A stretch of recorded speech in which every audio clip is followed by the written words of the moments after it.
Donald Trump recently announced his plans for massive tax cuts. In fact, he promises that these will be the biggest tax cuts in American history. But are you going to save any money? How will this affect you? How will it affect the average American citizen? What you need to know about the Trump tax cuts on the other side of the break. 1-877-LEVY-KING, LevyKing.com. What's up, guys? Corey Hankerson here from Legacy Tax. Before we dive into today's content, please take a moment to do all the things. Subscribe to my channel, hit that notification bell, and smash that like button for the YouTube algorithm. Okay, let's talk tax cuts. President Trump has announced his administration's tax priorities as outlined in his new tax proposal. Here's what he's proposing. Number one, he wants to renew the 2017 Tax Cuts and Jobs Act. Number two, he's proposing no tax on Social Security. Number three, he's proposing no tax on tipped income, no tax on overtime pay, and finally, he wants to eliminate the tax cuts for billionaires who own sports teams. These are the items that President Trump has said are his top priorities. So let's take a look at them one at a time. Renewing the 2017 tax cuts. During the first Trump term, Congress approved the Tax Cuts and Jobs Act. President Trump then signed it into law.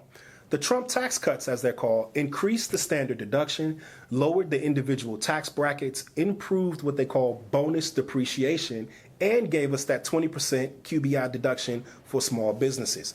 President Trump has said that we absolutely must renew the Trump tax cuts for 2017. So let's take a look. Right now, the standard deduction is $15,000 for single taxpayers and $30,000 for married taxpayers filing a joint return.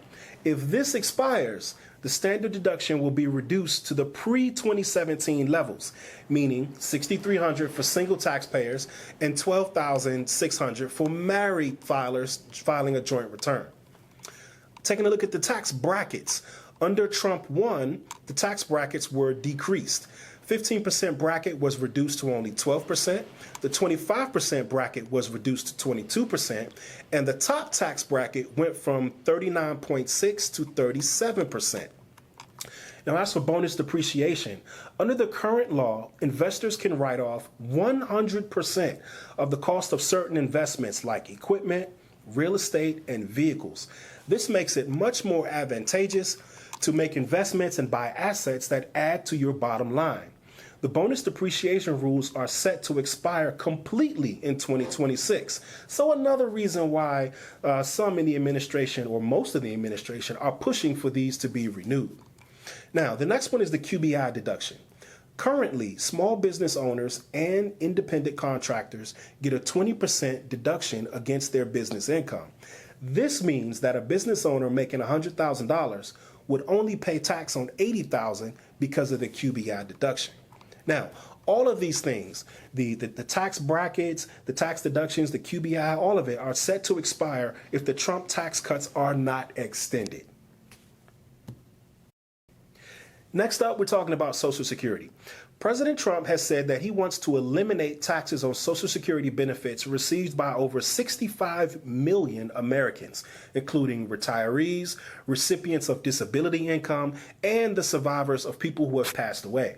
Under the current IRS regulations, these benefits are taxable anywhere from 50 to 80% if the recipient earns over $25,000 or $32,000 for a married couple.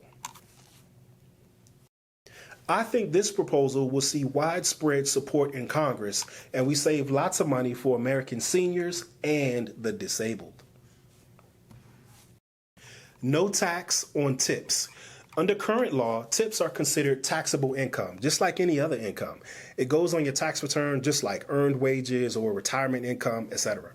The federal government estimates that there are over 4 million people working in occupations where they earn some portion of their income via tips. Under Trump's plan, waiters, bartenders, barbers, and even drivers like Uber and Lyft, etc., would not have to pay any income on tips for their business. On the other hand, it is widely understood that a significant portion of those people who earn tips Those tips never find their way into a Form 1040 anyway. Tips are usually paid in cash, and cash is pretty hard for the government to track as well as to enforce. So maybe, and this is just my opinion, the government wants to give up on this altogether because, for one, it's difficult, i.e. resource intensive to enforce, and it's probably a small amount of revenue anyway. No taxes on overtime pay. Currently, overtime pay is taxed just like any other income. President Trump has said that he wants to eliminate income taxes for the millions of Americans that work overtime. Currently, those workers pay taxes on the money that they earn when they work more than 40 hours a week. Mr. Trump has said that this would also incentivize people to work, since more work would not necessarily mean more taxes. But this one is going to require some significant tweaking because it's going to create some what they call tax planning opportunities that'll need to be addressed if this is ever to come to fruition. They're going to need to either place caps on some of it or maybe place some phase outs or something like that because the potential for fraud and abuse will be very tempting for some people. So here's an example. Let's say that you're self-employed and you earn $50 an hour and you work 40 hours a week. Your total income is $2,000 per week. All $2,000 of that income is currently taxable. Anyone who wanted to abuse the system would claim that now they work 80 hours a week, with 40 of those hours being overtime, which would then be tax-free. So for making the same income, you've now shifted a large portion of your income from taxable to tax-free. That would be an abuse of the system. So they're going to need to place some caps or some limits, or this is going to, so that this will be less likely to happen in the future. All right, billionaire sports teams. Eliminating the tax loopholes for billionaires that own sports teams is also something that Trump is interested in. At first glance, I'm like, that's strange. Why such a narrow and specific ruling for such a small class of taxpayers? But then I thought of this guy. He's not a business person. He's failed early and often. And the worst part about his business career is how many times he rips off hard-working Americans. Trump University, Trump Soho, Trump Foundation. I've known him for 25 years. I don't trust him, right? I don't think he's moral. I don't think he's ethical.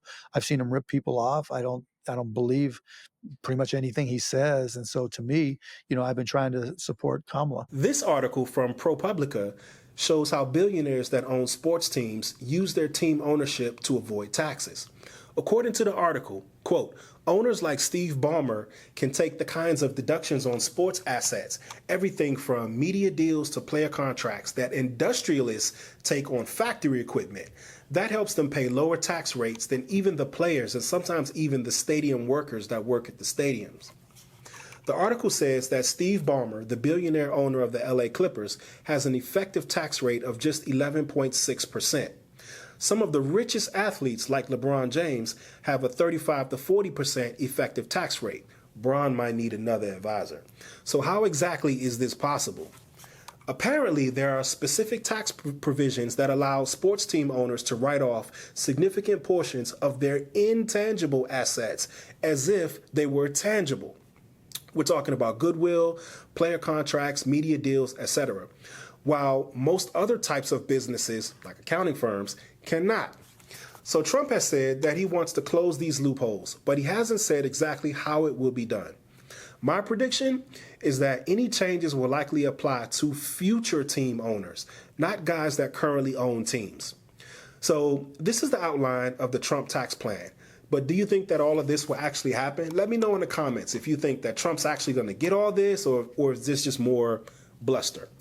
Well, Trump has the White House, he has the House, the Senate, and kind of the Supreme Court. So I think it's more likely than not that he will pass big-time tax cuts this year that will reduce tax rates for lots of people. Will all of this happen? Probably not. And certainly not if it doesn't happen by the 2026 midterms. But either way, we have to wait and see. Listen, that's it for this week, guys. Talk to you later. Bye. 1-877-LEVY-KING, LevyKing.com.